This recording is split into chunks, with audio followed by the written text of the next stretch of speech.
तो भगवान मुस्कुराकर बोले, हम देखने में 3 हैं लेकिन हम हैं एक, सार तो सबका एक ही है। अत्रि बोले, महाराज मैं तो संतान की कामना करता हूं। तो तीनों ने ही तथास्तु कह दिया। फलस्वरूप तीनों ही बेटे बनकर ब्रह्मा जी के अंश से चंद्रमा का, भगवान शिव जी के अंश से दुर्वासा मुनि का और भगवान नारायण के अंश से अनसुईया माँ के गर्भ में साक्षात भगवान दत्तात्रेय महाराज का प्राकट होता है। बोले दत्तात्रेय भगवान की जय हो।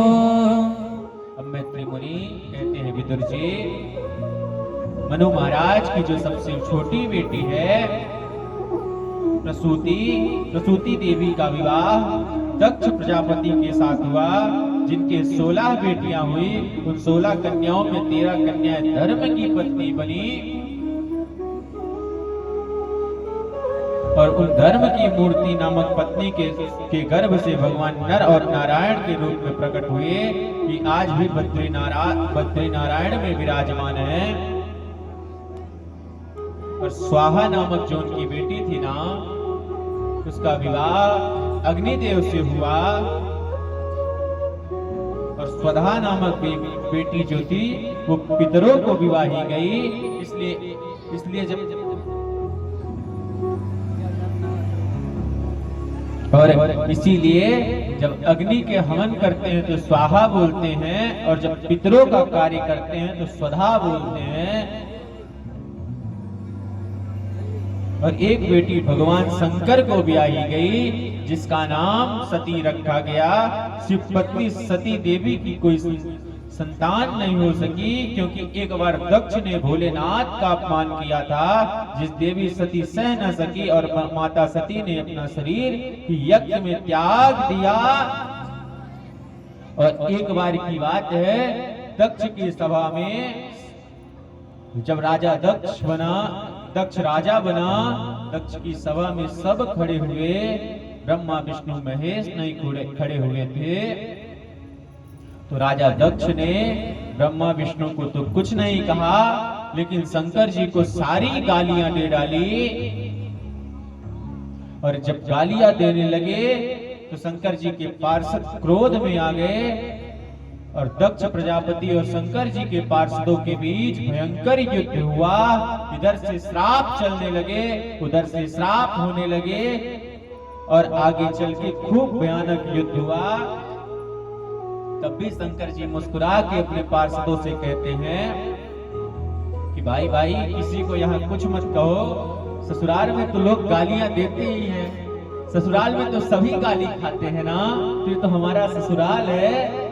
तो दक्ष ने 4 अक्षर गाली दे ही दी तो क्या बात है, सब जीवन भर गाली खाते हैं, हम आज ही ससुराल में गाली खाए लेते हैं।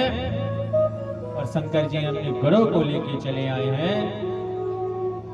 अब दक्ष ने खूब बड़ा यज्ञ किया है,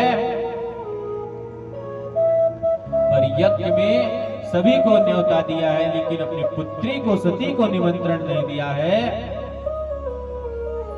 शंकर भगवान समाधि में बैठे हैं।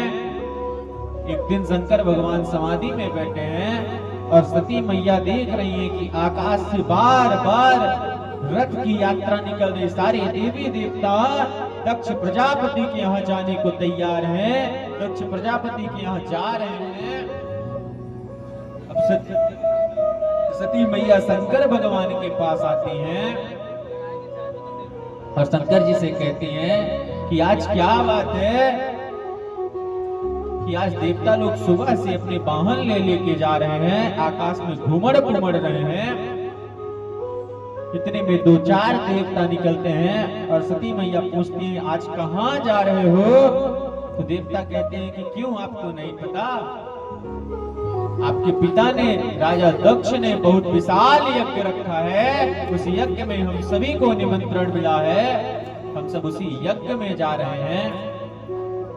अब सती मैया को तो लगा, सती मैया से जब देवता पूछते क्यों आपको निमंत्रण नहीं मिला है, तो सती मैया कहती है ना ना हमको तो निमंत्रण मिला है, क्योंकि जब बेटियां अपने ससुर मायके में रहती है ना, तो जब बेटियां अपने ससुराल चली जाती हैं तो अपने मायके की बुराई नहीं सह सकती हैं। अगर कुछ सामान नहीं भी मिला होता ना, तो अपने पिता की लाज बचाने के लिए अपने पति के ही पैसे को चोरी करके सामान खरीद के अपने मायके की लाज बचाने के लिए अपने ससुराल में दिखाती है कि हमने अपने मायके में ये पाया है, वो पाया है, ताकि हमारे पिता की नाक ना नीचे हो सके।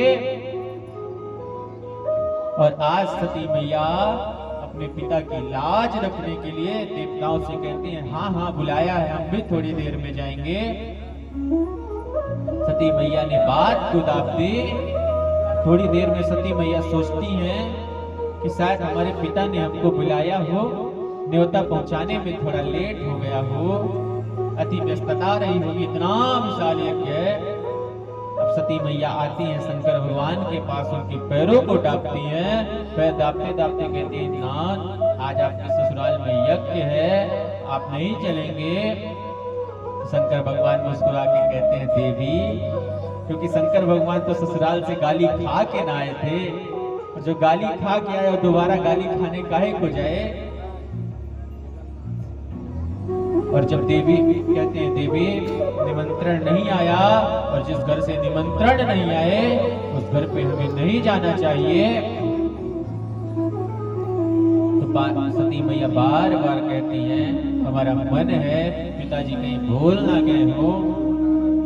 अब सती मैया मन में विचरण कर रही, अगर किसी बेटी के मायके में कोई उत्सव हो और बिटिया ससुराल में होना, चाहे मायके में एक कथा ही हो, तो उसके मन में लगता है कि सारी बहन आई होगी, हमारे नात रिश्तेदार आए होंगे, हम बस इस घर पे हैं, और उस दिन उसको अपने मायके की याद आती है। तो आज सती मैया को लगता है कि आज हमारे मायके में क्या हो रहा है, और सती मैया बार बार शंकर जी के पास जाएं,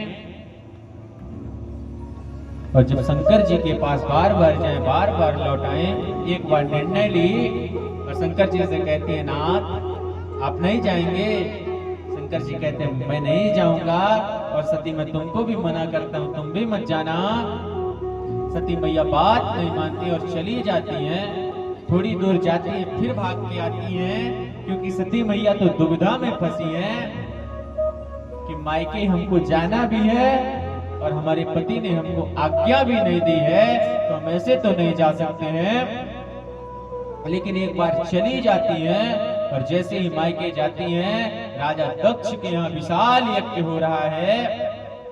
सती मैया अपनी बहनों को देखती हैं, लेकिन बहनों की भी थोड़ी आदत होती है ना, कि जिस घर पे थोड़ा झगड़ा हो जाए, पिता से पुत्री का झगड़ा हो जाए ना, तो बहनें अपने आप रंग बदलने लगती हैं। तो सती मैया अपने मायके पहुंचती हैं, मायके में देखती हैं तो उनकी बहन उनसे मतलब नहीं रखती है, पिता उनसे बात नहीं करते हैं। तो बेटी का जो सबसे बड़ा हृदय होता है ना, उसको लगता है, एक संतान को सबसे ज्यादा अगर भरोसा होता है ना, तो अपने पिता से भी ज्यादा अपनी मैया पे भरोसा होता है। आज सती महारानी मन में आता है कि चलो ठीक है, कोई बात नहीं, कोई बात नहीं, पिता ने नहीं बात की, बहन ने नहीं बात की, तो क्या हुआ, हमारी मैया तो बात करेगी। और मैया गले से लगाती है, और दक्ष प्रजापति अपनी पुत्री को देख के क्रोधित हो जाता है। और जब सारी व्यथा को सती मैया जान जाती हैं कि उनके पति के साथ दुर्व्यवहार हुआ है, उनके पति का अपमान किया है, और सती मैया को ये बात सहन नहीं होती है।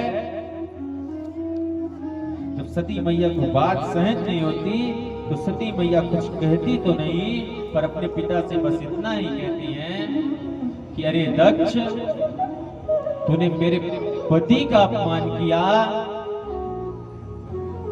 और मैं अब तेरे घर से अपने घर पे जाऊंगी, तो सब मुझे सिर्फ द्रोही के नाम से जानेंगे, पति के द्रोही के नाम से जानेंगे। जब तक कन्या का विवाह नहीं होता ना, उसके जीवन का सारा आधार उसके पिता होते हैं, लेकिन जब कन्या का विवाह हो जाए ना, तो उसके पूरे जीवन का आधार उसका पति होता है। सबसे पहले अपने पति का सम्मान करना चाहिए, उसके बाद संसार का सम्मान करना चाहिए। जब सारी व्यथा पता चलती है सती मैया को, सती मैया उसी जलते हुए कुंड में अपने प्राणांत कर लेती हैं। इधर नारद जी आके भगवान शंकर से कहते हैं कि सती मैया प्राणांत कर ली। शंकर भगवान क्रोध में आते हैं और फिर शंकर भगवान क्रोध में आके नृत्य करते हैं, शिवतांडव बजने लगता है। जटाटवी गलत जल प्रवाह पावित स्थले गले लंब लंबितम भुजंग तुंग माल्लिकाम डमट डमट डमट डमट निनादमट डमर वयम चकार चंद्र तांडवम तनोतु न शिवा शिवम।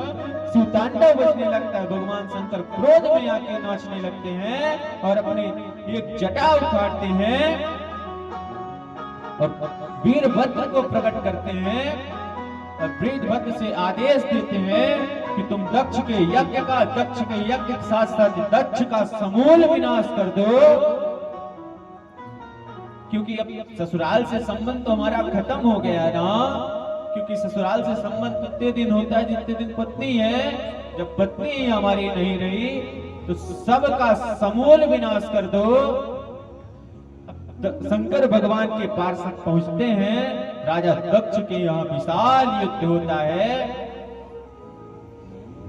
और जैसे ही जटा से जो वीरभद्र प्रकट हुआ था वो अपनी तलवार उठाता है और दक्ष का गर्दन काट देता है। और जब गर्दन काट देता है ना,